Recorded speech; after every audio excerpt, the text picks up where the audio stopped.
Om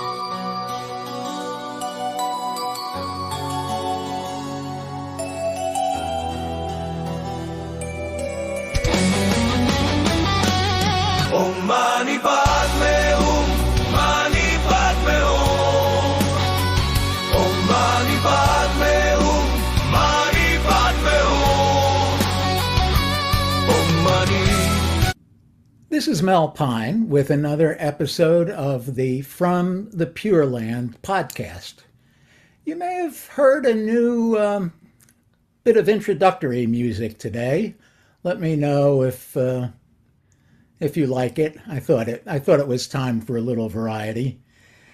My guest today is Bodhipakṣa, and he came to my attention years ago for his work with fake Buddha quotes and true Buddha quotes, the websites. And as I was in my early blogging days, like 15 years ago, 10 or 15 years ago, it was a big help to me. I've kind of learned on my own now how to my antennae go up. I can spot a fake quote pretty easily, but it was a huge help to me in the beginning, and so I started giving them some small amount out of appreciation monthly via Patreon. And, I've stayed aware of them, kept checking on Buddha quotes every time and appreciating his work and his book on fake Buddha quotes. And then he sent me an invitation to join his Wild Mind community. And from that, I learned more about him and Triratna and began meditating with their little group every morning. And I find a great comfort level with his teaching level and what I know of Triratna. So I asked him to join us. He's also got a new book out. The official bio, or semi-official bio, he's Scottish born, author, meditation teacher, Buddhist teacher, author, meditation instructor, based in New Hampshire, practicing Buddhism since '82, teaching meditation since '80s.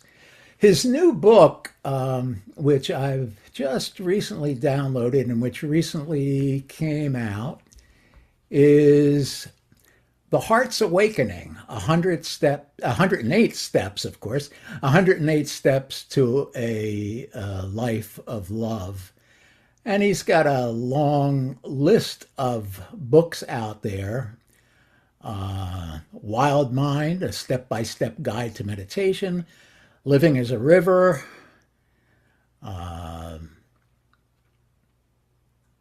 Vegetarianism, a Buddhist view, and of course, I can't believe it's not Buddha. And a really great title and theme, the difficult thing of being human. So, Bodhi, why don't you say hello and anything I have failed to accurately portray or anything more you want to say about yourself? Well, hello, Mel. It's nice to be here. The summary that you gave was very accurate. I did have an interest in Buddhism before 1982. That's when I started going along regularly to the Glasgow Buddhist Centre. I got interested in Buddhism when I was in high school, actually. So that was probably around about 1977. And I read a couple of books about Buddhism. I didn't get a huge amount out of them, I have to say.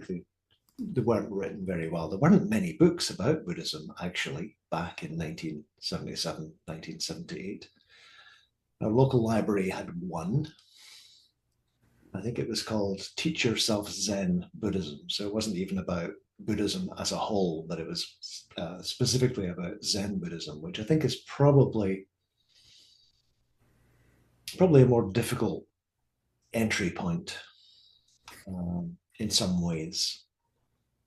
And the book was written by Christmas Humphreys, who was the president. You may never have heard of him, but he was very big in British Buddhism early on. He was the president of the Buddhist Society, which was what was like it sounds, really. It was a society of people who were interested in Buddhism. They didn't necessarily consider themselves to be Buddhists, and I don't think he ever quite considered himself to be a Buddhist. Maybe he did, but he didn't write in a way that gave me a sense of what it would be like to actually live a Buddhist life, which was what I was looking for.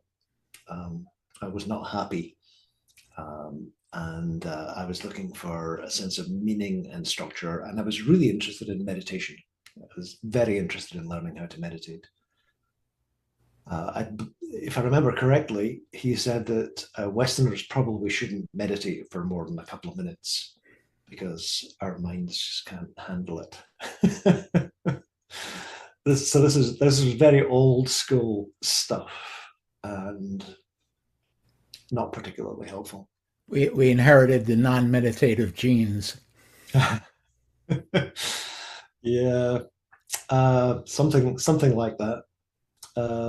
So I went to university in 1979 in Glasgow, and I went along to what was to become the Glasgow Buddhist Centre, and went to a couple of meditation classes. Unfortunately, I was in a car accident after 2 weeks of attendance there, and then I had a broken leg, and it wasn't so easy to get around. And also I discovered that university was quite hard. I'd managed to get through high school without too much difficulty, but I really had to work very, very hard at university. So it was a few years before I could go back there. It was not until I got an apartment in Glasgow and I was staying there over the summer that I had the leisure to go back. And then I started getting actually involved in the Sangha there. So so it goes a little bit further back than 1982, but essentially that is the point at which I went back and started to really regard myself as being a Buddhist, as opposed to someone who just had an interest in Buddhism. What was your early, when did you grow up with a religion? Did you have a religion of origin, a familial religion that you grew out of? Yes and no. When I was very young, my parents took me along to church, the Church of Scotland, which is a Presbyterian church. But they weren't believers themselves. They just thought it was a good thing to do. Religion had actually been quite a destructive force in both my mother's and my father's families in various ways. My great-grandmother, that's my mother's mother's mother, had been a very strict Episcopalian. And when her daughter was widowed after having one child, as a very young woman, and decided to remarry, she said, "Well, you can remarry if you want, but you'll no longer be my daughter." And so she just broke off relationships. I believe they had one very brief conversation after that when they met on the street, and it boiled down to, "You're not my daughter," and that was it. Just walked away. And then there was my mother's sister married a Catholic. My dad's sister married a Catholic. Some of my dad's family were involved in a very strict kind of like born again kind of church. This was in Dundee in Scotland, and they were very disapproving of anyone who wasn't part of their particular very small sect. So both my mother and my father were very suspicious of religion, but they still had enough. They still had that kind of lingering sense that it was a good thing, at least, to give children some exposure to it and to give them a choice. So after a few years of going to Sunday school, I probably wasn't many years. It was probably like 2 years or something. They said, you don't have to go if you don't want to.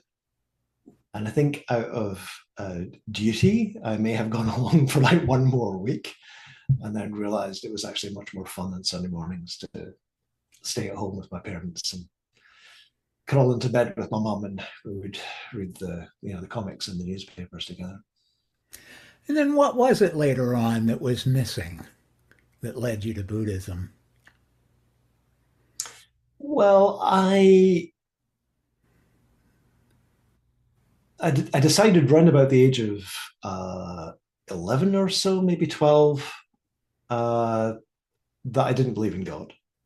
We had quite spirited debates at the age of 12 about religion, and the notion of a creator God just didn't make any sense to me. So I'd been an atheist since then. And then when I was at high school, I was unhappy for various reasons. And there was a particular crisis where a lot of my friends moved away at the same time, and my friendship circle just disintegrated. And I think I just felt quite isolated, lonely, insecure, and I was looking for two things. One was something that would, I guess, give a sense of meaning, structure to life, a kind of philosophy of some sort. And I went back and started reading more about religion again. I remember reading the New Testament and being very impressed by some of the teachings of Jesus, although I wasn't very impressed by many of the Christians that I knew. Some of my fellow students were Christians, and they were quite, intolerant and denying the reality of evolution and things like this. That just didn't mesh with me at all. I tried reading the Quran, which I really didn't get much out of at all. I did a little bit of exploration of left-wing politics as well. I thought, maybe I'll become a communist or something like that, and that was kind of interesting, but I didn't really get deeply into that at all. I kept coming across references to Buddhism, and I liked what I heard. I liked hearing that Buddhism was a non-theistic religion, because I didn't even know that was possible. So the idea that there was a religious tradition out there that didn't have a creator God, that didn't need you to deny evolution or to say that the world was created in 4004 BC or whatever, that was attractive. And the other thing I was looking for was something to help me deal with my unhappiness. And Buddhism taught meditation. I didn't know anything about meditation or what it was, but I knew that Buddhism had meditation techniques, to use that word, and that this was a way of finding happiness inside of yourself rather than looking to the external world for happiness. Because my experience of the outside world was that it wasn't particularly conducive to happiness, with all my friends having disappeared, and me being left with a lot of people that I just didn't really connect with, or it was even more than just not connecting with them. They were the people that I didn't really like that much, and who maybe didn't really like me that much. So it was a sense of living in a kind of hostile world. You know, you are probably familiar with the research that I've been coming upon lately in work that I'm doing about spiritual formation. Very often, spiritual formation and compassion, Mm. very often being a response to a void left by traumas large and small, even people moving away and, and not having friends and being in college, life events like that leave a void. I used to, when I was active in Unitarian Universalist churches, I never understood why every greeter didn't do what I did, which was, oh, what brings you here? Mm. Because very often somebody coming for the first time to a religious institution is looking, obviously looking for something for a reason. Yeah, yeah, yeah. The path starts with suffering. Hmm. One of the Buddha's teachings is that faith arises on the basis of dukkha, suffering. So we've got some kind of unsatisfactoriness in our life, and what we've been doing up to that point, what the world has been offering us up to that point, our ideas of what life is about, they've all failed us. And you're kind of like forced into a kind of creative act where you've got to look outside everything that's familiar and reach out for something else.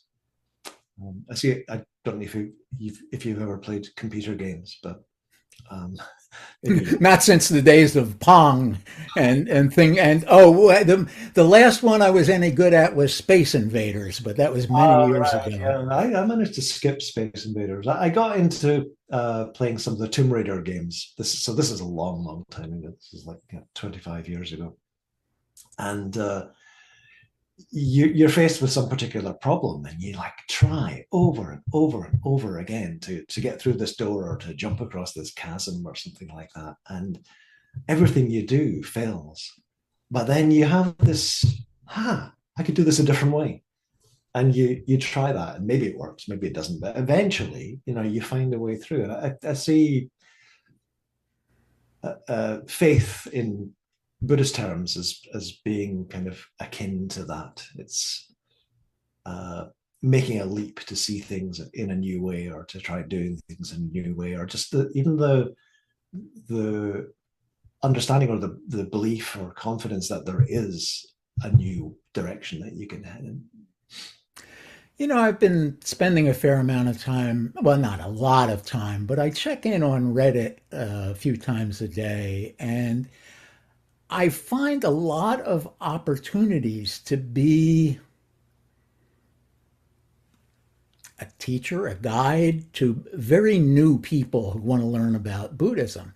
And there's always this thing about faith and having faith and what does faith mean? And, I've begun to express it, and tell me how you feel about this, that faith in Buddhism is faith in yourself as you have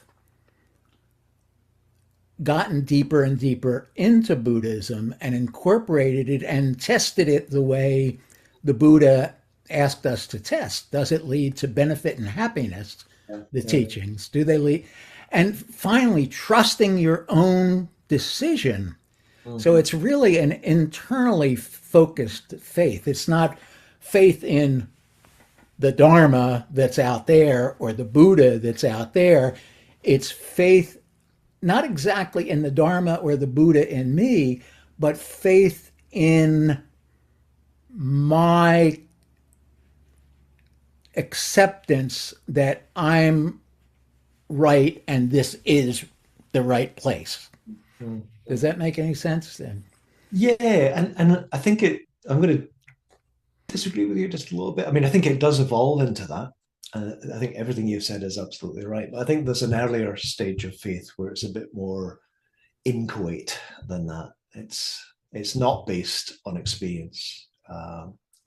I'll tell you something else that kind of pointed me in the direction of Buddhism as well, and it was a strange thing in a way. Just my local library must have been, very important to me. It's when I first discovered those books, that bad book on Buddhism. But I also found a book on, I think maybe it was just on world religions, and I opened it up, and there was this absolutely gorgeous image of what I suspect now was a Tibetan temple with an image of, again, I suspect Amitabha, who's for anyone who doesn't know, is a Buddha figure. He looks very like the historical figure Shakyamuni Buddha. Oh, there we go. Sitting in meditation. In this particular image, he's red, which is traditionally the color of Amitabha. He's the color of the setting sun. And everything in this picture was this beautiful, warm red. And I saw that, and there was something heart-opening about it. And it's like there was something there. There was a sense of serenity about it. There was peace and there was serenity, and it was just like, whoa, like this is something that I wanted. That didn't come out of experience. It didn't come out of testing any teachings. It was just this sense that there was a direction I could go in. Maybe this is something I can aim for. Yeah, and that's another thing that people have trouble with, hey, you're non-theistic, but you're praying to something external, you're venerating something external. And I think that's a necessary component of being human, that it helps to conceptualize something like the qualities of Amitabha as external before you bring them in, merge well in Vajrayana Buddhism, before you kind of merge with the Buddha-ness of Amitabha. Yeah, people say that is how these non-historical Buddhas, these more mythic Buddhas, arose. That people would have deep meditation experiences, and they might have an experience of being loved, and in psychological terms, it's like a piece of them, some loving part of them, like breaking through and reaching the rest of them. I don't really know how to express it, but it's definitely experienced as something coming from elsewhere. And an image might pop into a meditator's mind, this beautiful, serene, red Buddha, as if lit up with the warmth of the setting sun, and you might just like sit there and be loved, and so it starts off as an external thing. The Tibetan Buddhist tradition is always careful to point out that these Buddhas and Bodhisattvas are not separate from our own minds, and so it is something that we incorporate. We start moving toward the sense of separateness between us and the source of love. That gap gets narrower until we're incorporating it more and more in our lives, I suppose. It's hard to talk about these things. Yeah, it's very comforting to think of green Tara with one foot on the ground, ready to rush to our aid. And a lot of, I say Tibetans, I always have trouble using that term now for Chinese occupied Tibet and knowing what's going on actually in the country, as opposed to the Tibetan community of Tibetan expats who are living elsewhere. But but those people who follow Tibetan Buddhism or Vajrayana Buddhism, I mean, or let me put it this way: a lot of ethnic Tibetans have a very real sense of Tara and praying to Tara, and maybe know how to internalize that as well. But it helps to have the image. Yeah. I think it's a very powerful thing to feel loved, to feel that there is a presence watching over you. I think it's psychologically, very beneficial, and I think a lot of Christians are quite happy because of that. Yeah, there was one point in my life when I was working, long story, but a kind of a community where, and I was only 20 or so, working as a kind of community organizer in the North Philadelphia ghetto back in like 1966. And the young people used to take me to church with them, to a holiness church. And to see the young, I mean, it was very common for young African Americans, teenagers and young adults to just feel Jesus's presence. Yeah, yeah. And it's very real and very comforting. Yeah. Tell me a little bit about Triatna.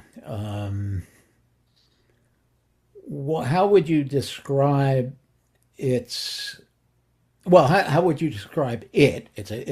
You are a member of the Triatna order, and you can mention a little about that and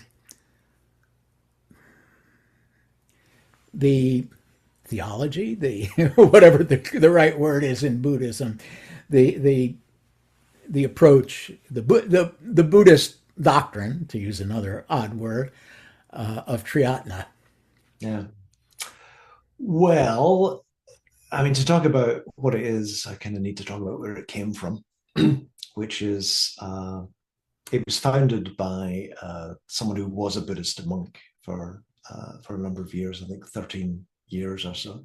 A man called Sangrachta, who was English, born in London, became not just interested in Buddhism, he felt he was a Buddhist, and he described himself as having religious experiences, visionary experiences even, and he spent a lot of time studying Buddhism when he was young as well, because he was misdiagnosed as having a heart condition, and his doctor said that he had to do no exercise, spend as much time in bed as possible. So he became a prodigious reader and spent a lot of time reading Buddhist texts. Got involved in the Buddhist Society, which I mentioned earlier, and then this was during the Second World War. He was conscripted into the army, drafted, as you would say here, and sent to, of all places, Sri Lanka, to work in using communication signals or whatever they call it. And he was there when the end of the Second World War was declared, and at that point he thought, well, there's no point in me being here. He hadn't officially been discharged from the army, but he decided to burn his identification papers. And so he started a vihara to become a monk, Kalimpong, and so he became doing various kinds of teaching. A novice went to a Chan, ordained as a teacher called Yogi Chen, and spent a lot of time with him and some other people as his disciples, essentially. And then he started to encounter Tibetan teachers who had fled the Chinese occupation, and he started getting initiations into various Vajrayana practices. So he's a man who is a Theravadan bhikkhu, who has a Zen teacher, who has a number of very highly regarded Tibetan teachers. And then he's invited to come back to Britain because there was a dispute of some kind. I don't really know the details. There was a dispute between two Buddhist organizations, and he was at that point the senior most ordained English Buddhist. So he came back, and when he was there, he realized that neither of the forms of Buddhism that people were trying to introduce were going to be particularly successful. You had the Buddhist Society, which was like an interest group for people interested in Buddhism, but they weren't necessarily regarding themselves as being Buddhists. They would go and they would talk about Buddhism for,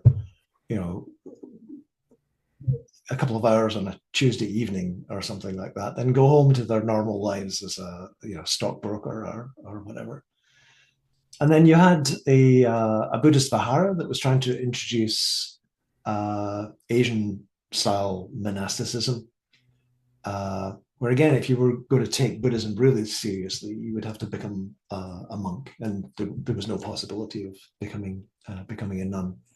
And he realized that he wanted to start a new kind of Buddhist organization, which is what evolved into Triratna. I think he called it the Western Buddhist Sangha, first of all, and that name had already been taken, or an organization had a similar name, and then he changed it into the Western Buddhist Order, and the Friends of the Western Buddhist Order, which was the sort of surrounding activities of the Western Buddhist Order. And his idea was that it would not necessarily be a monastic order, that people originally, he thought, well, people might want to become monks, or nuns, and live that way. And so originally he had thoughts that there would be different kinds of ordinations that people would move through, but there would be ordinations that would be, well, more lay ordinations, where people would still take the Buddhist practice very seriously. The understanding I get, and I've never been to any Asian countries, so I don't know how accurate this is, but in Sri Lanka, for example, I've heard that a lot of householder Buddhists, they're not necessarily taking their practice very seriously. They're not necessarily meditating. Again, it's more like something you do. You go to the temple and you hear the monks giving talks, and you give them dana, you give them food, or make contributions to the running of the vihara. So they see their role more in terms of providing dana. But he didn't want people to be nominally Buddhist. He wanted people to really be putting Buddhist principles into practice in their life in a very thorough way, in as thorough a way as they could. And eventually he dropped the idea of there being a monastic ordination, and that became it. And that's what being a member of the Triratna Buddhist order means, that over a period of time, people have witnessed your practice, and they have confidence in you. They have faith in you, to use that word. They have faith in your ability to continuously put Buddhist principles into practice in your life, and that whatever life throws at you, you're going to face that as best as you can through the application of Buddhist principles. And then as I understand it, when you were, whatever the process is, ordained or ordained, it was the community that gave you the name Bodhipakṣa, and which means wings of enlightenment. So I guess that's their faith in you. Not so much the community. There is certainly a community aspect to preparing for ordination. You are a particular center connected with a particular bunch of order members, and essentially, it's about friendship. It's about getting to know other people and being supportive of them. Took me a long time, I think, to learn to trust other people. I was so used to being judged in my life. I was very fearful of revealing the struggles that I had in in life. All the struggles in life, the struggles I had with myself, for example. But over a period of time, you get more comfortable and you're doing more, like intimate sharing of the difficulties that you have in your life. The darker side, the cynicism and the resentment and all this kind of stuff. You get more comfortable like sharing, yeah, I really lost my temper with that person, or I'm walking around full of resentment for this other person, or something like that. So you're revealing more and more of yourself, and people are starting to see that you're doing this. And at a certain point, they have this confidence, a degree of confidence in you, and they kind of like pass it up the line. There's an ordination team and an ordination retreat center, and they kind of pass it up the line saying, yeah, we think this person's ready to join us now. There's a series of retreats that you go on where you're exploring Buddhist teachings, Buddhist practice. And well, again, that's a practice of Sangha.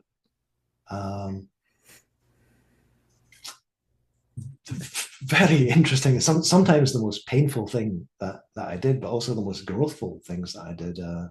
I'll just give you one example. One of the themes that we explored was spiritual friendship. What does spiritual friendship mean? How do you do it? Why is it important? And there was quite a large retreat, and we split up into smaller groups that would meet every day, where you could do more sharing.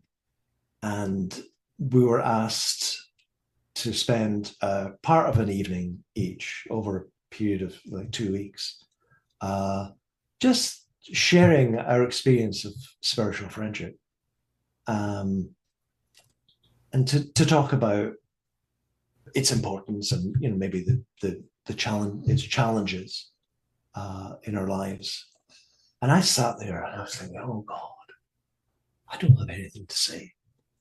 I didn't feel at that point. I didn't feel like I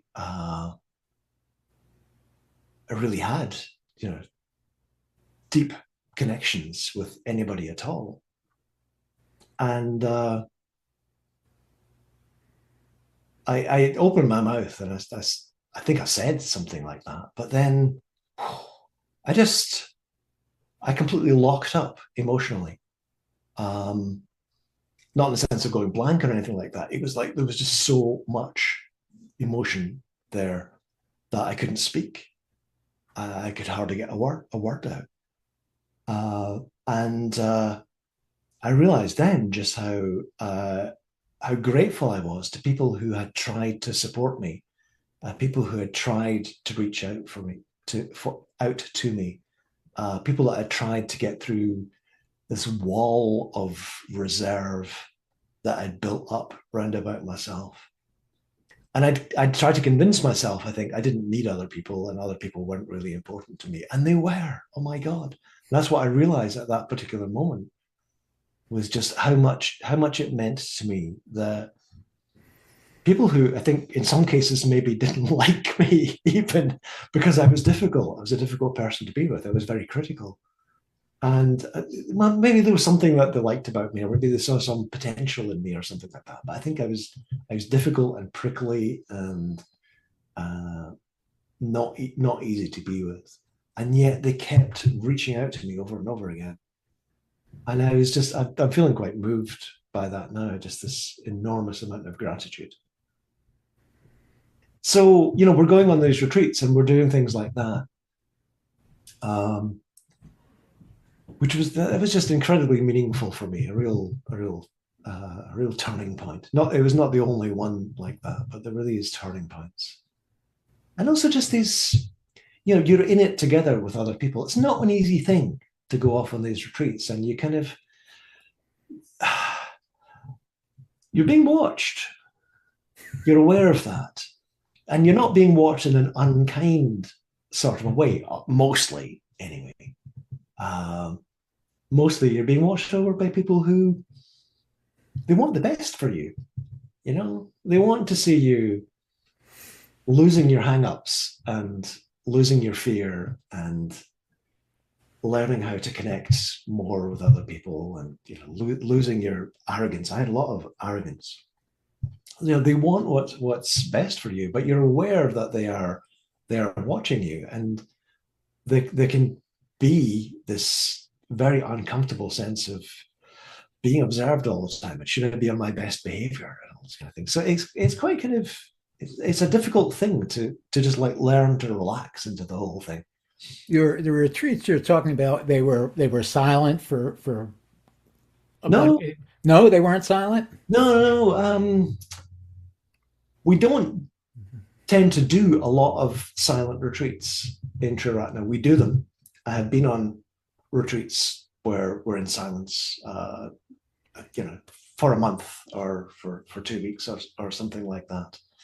But our retreats are more aimed at facilitating spiritual friendship. And to do that, you need to communicate with other people.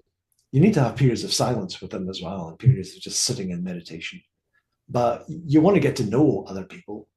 You want to connect with them. You want to get inspired by them. You want them to help you, even point out things that you're doing that are unhelpful, attitudes that you've got that are unhelpful. So you kind of like need all that communication. The reason I was smiling so much while you were talking and asked about the silence is I've done a number of. I had a period where I was doing pretty much every retreat that Lama Surya Das led, Mm. uh, which might be a couple a year, and they're about, let's say, a week long each. You have one. You get there in the afternoon. You talk at dinner, say hello to people. Next morning, when things start, you go into silence that ends just before dinner the last night. So you're in silence for that period.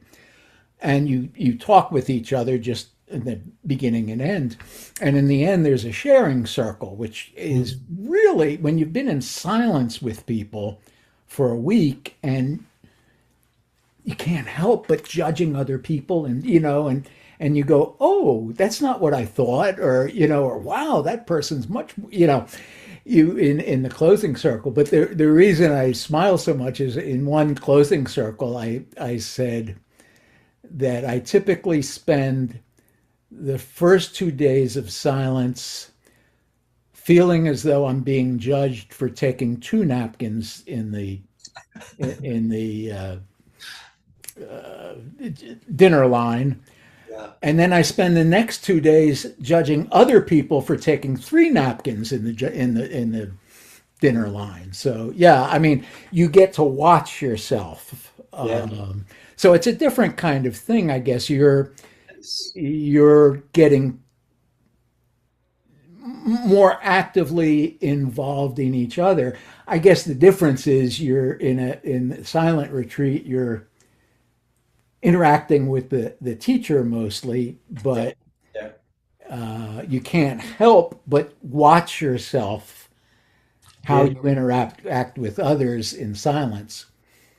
Yeah, I mean, I've been on retreats like that. We do them in Triratna as well. My local Buddhist center is called Aryaloka. It's about half an hour away from here, and it's a public Dharma center, but it's also a retreat center. And they have a week-long silent retreat starting maybe next week or the week after. I've been on retreats at a retreat center in Wales called Vajraloka, the realm of the thunderbolt or diamond, Ah, and they focus on more intensive meditation retreats. And so I've gone and I've sat on those retreats, and you were meditating for 8 hours a day or whatever, and not talking. Maybe you might talk to someone going for a walk or something like that. So that's less strict. Like I've been to a couple of IMS retreats, Insight Meditation Society, down in Barrie in Massachusetts. Ah, yes, Barry, the Barry Center. Yeah. Yeah, it's great. It's fantastic. Well, there's a few things going on there, and not just that, not just the IMS. There's the forest sanctuary and things like this.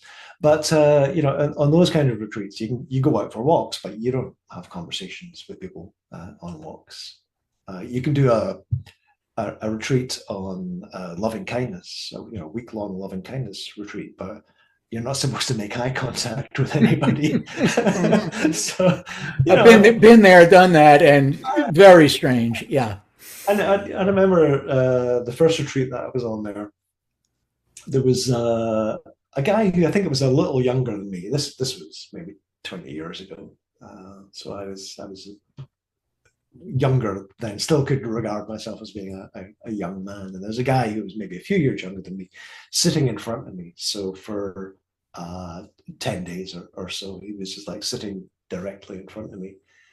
And at the end of the trip, we had the sharing circle, and I was able to say to him, I really appreciated having you sitting in front of me. I felt this real sort of sense of solidarity.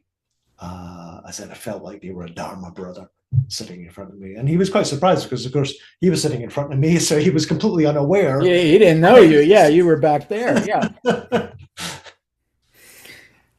Yeah, and one of the things I was going to say about the ordination retreats, I never quite got there, was they were challenging, and that actually helps you form bonds with other people that are on the retreats, other people that are your peers. You're all going through it together, so you start, you open up a lot about the challenges of going through that process of being evaluated.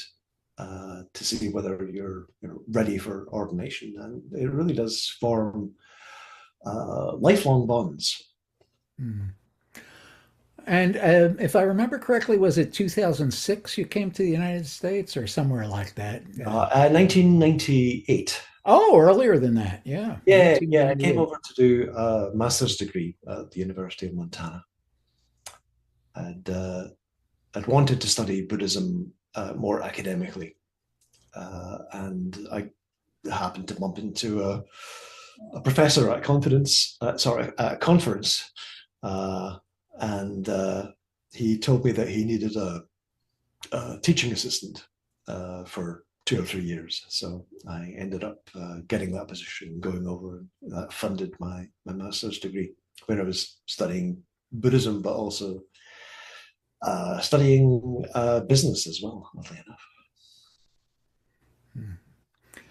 And then tell me, and then you decided to stay, or I know you're married now. Tell me a little bit, if you would, about your personal life, or whatever you're willing to share. Yeah, sure. No, I lived in Missoula, Montana for 4 years. I really enjoyed that. Spent 3 years doing my master's degree, and then I had a year where I was allowed to stay and work, still on a student visa. And it was during that time that I decided to start Wildmind. So I'd had this idea one day. This was in early 2000. I had this idea, wouldn't it be great to teach meditation online? Because nobody was actually doing it at that time. You could go and you could find the address and the times of a meditation center and go along to a class, but no one was actually teaching meditation online. And my professor and I put in an application for a grant to experiment with doing this. I was teaching meditation at the university. It was part of the teaching assistantship that I was doing. It was a sort of practical component of the Buddhism course that you could take there, Buddhism 101. So I thought, well, it'd be interesting to just experiment to see if we could do some of that teaching partly online and keep in touch with students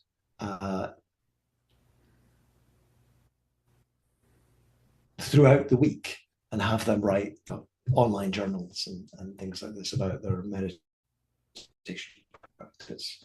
So we put in a grant with the American Council of Learned Societies to explore the potential for teaching Buddhism online. And we did that one semester, and it seemed to be quite successful, having materials that were online that the students could access at any time. For example, you could have guided meditations, because people find that really useful when they're learning meditation, having somebody talking them through it. They can sit for half an hour and have someone guide them through meditation, and it's a pleasant experience for them. And then they go home and they try to do it on their own, and 5 minutes is agonizing. So like having those resources available at home was very helpful for them. Unfortunately, because this project had been funded through a grant and wasn't part of my university work, I owned the content. So I was able to take that content and put it on a website, which was wildmind.org. And I've just been doing the same ever since. So you were asking me about my things like my personal life. So I got married at that point. The woman I was dating, who was also a Buddhist, who'd asked for ordination into the Triratna Buddhist order. She wanted me to stay in the country, so she proposed to me. She said, "Why don't we get married?" So we did that. We got married in Florence, Oregon, and she didn't want to stay in Missoula. For a start, she'd gone off to her own ordination retreat, which was in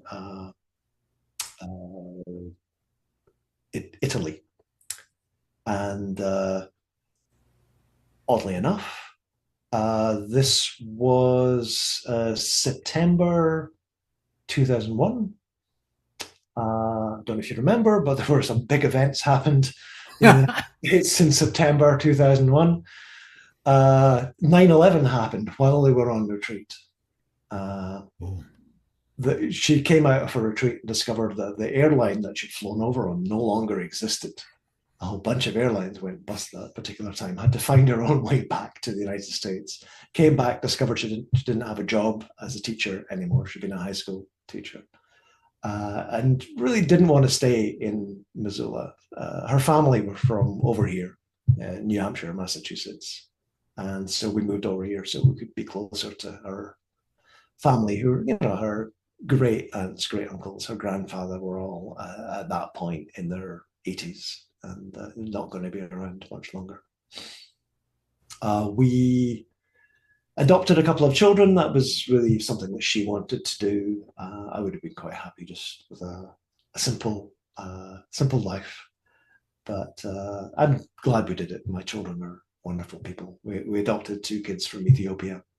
My daughter is now off at college on her first year of a 4-year nursing degree. My son is in his last year of high school.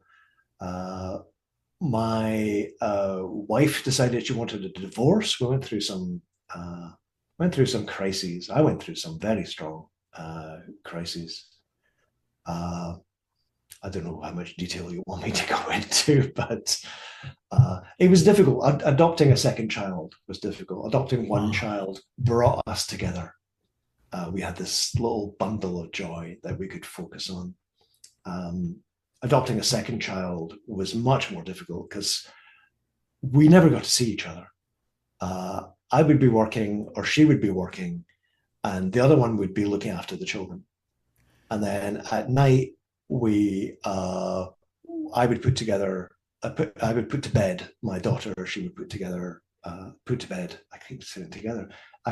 She would put to bed my son, who was younger, and then would be completely exhausted. I would sometimes fall asleep putting my daughter to bed, and wake up at 2:00 in the morning, and then have to find my way back to sleep again. So we just didn't see each other. We were ships passing in the night.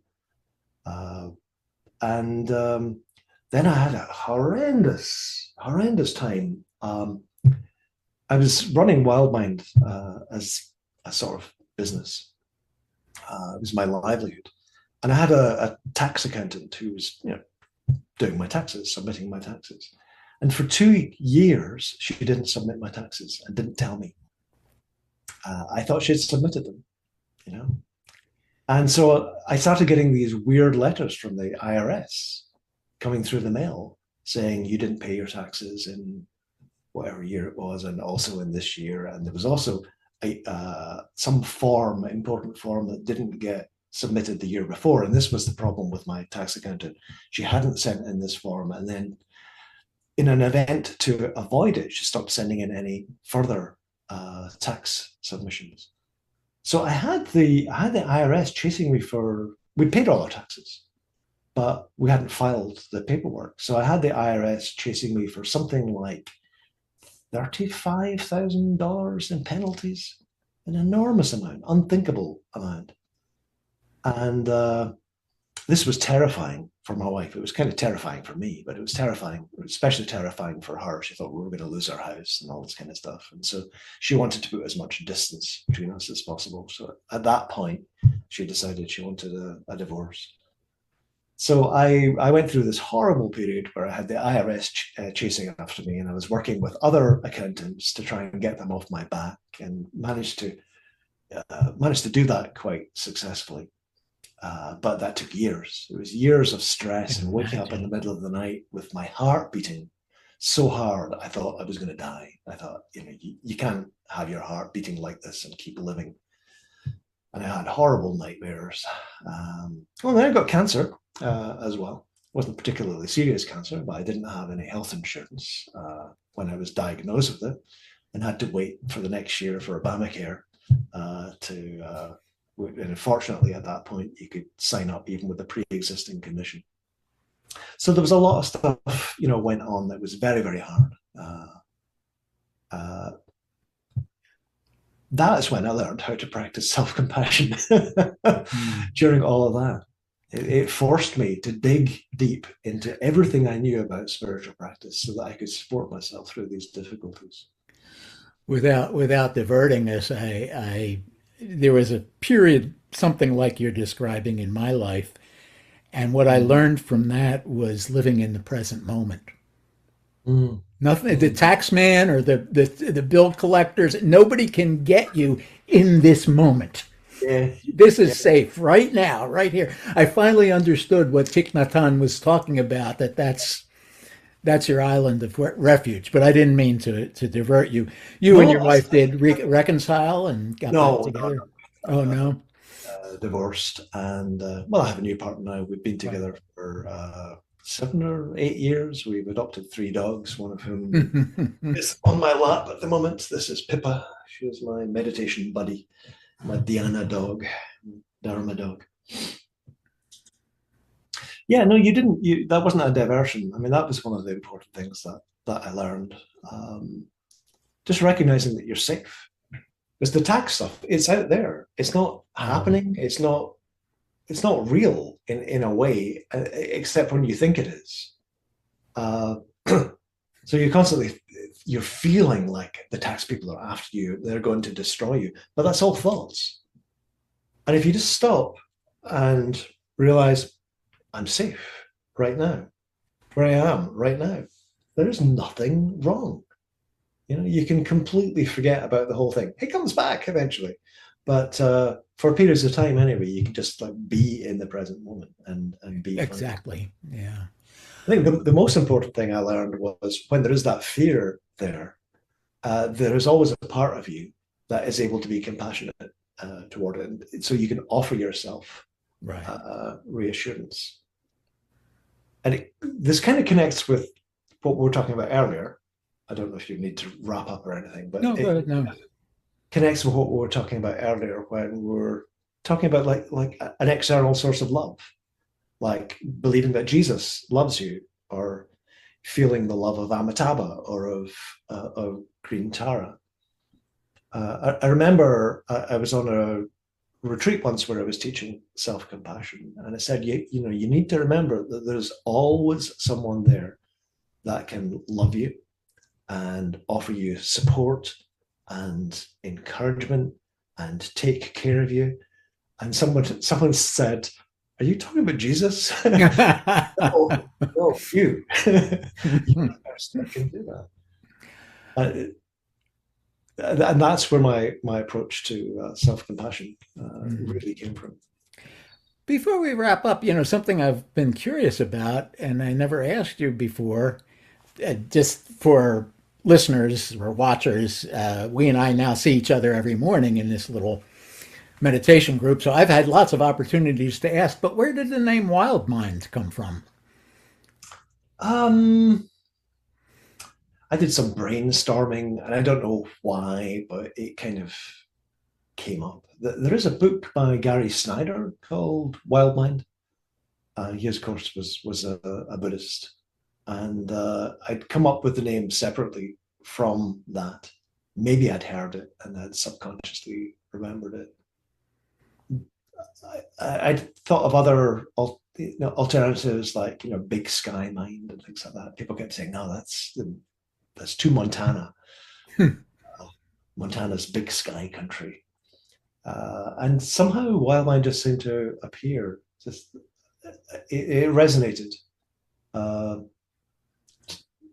there's the idea of allowing the mind to be natural. You're not corralling the mind. You're not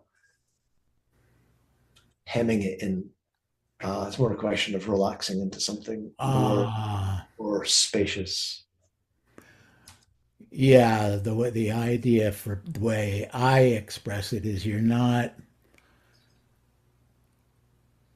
restraining the mind. You're watching it in pure, unfiltered awareness without attaching to any of it, if Yes, that makes sense. yes. Um, so that's, yeah. So if people are interested, you can investigate Wild Mind Community. And you said you've got the book that just came out around the same time as mine, The Heart's Awakening, 108 Steps to a Life of Love. And yeah, I know you've mentioned you've got another one coming out fairly soon as well. You want to mention that one? Yeah, the title of that is just Sit, and it's being published by Wisdom Publications. First time I published with them, and it comes out of a program that I set up to help people establish what I call a rock solid daily meditation practice. Because for a long time, I found it very difficult to meditate absolutely every day. I would keep skipping days, or I would skip several days, and I never felt good about it. It felt like it should be something that I should master. People would come along to classes I was teaching, and I would encourage them to meditate every day, and I wasn't actually doing it myself.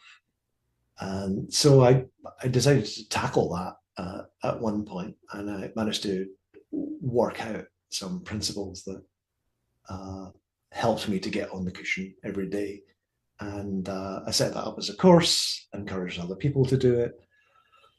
Some of them have been meditating for many thousands of days consecutively, uh, which is, like maybe 10 years or 11 years, I think.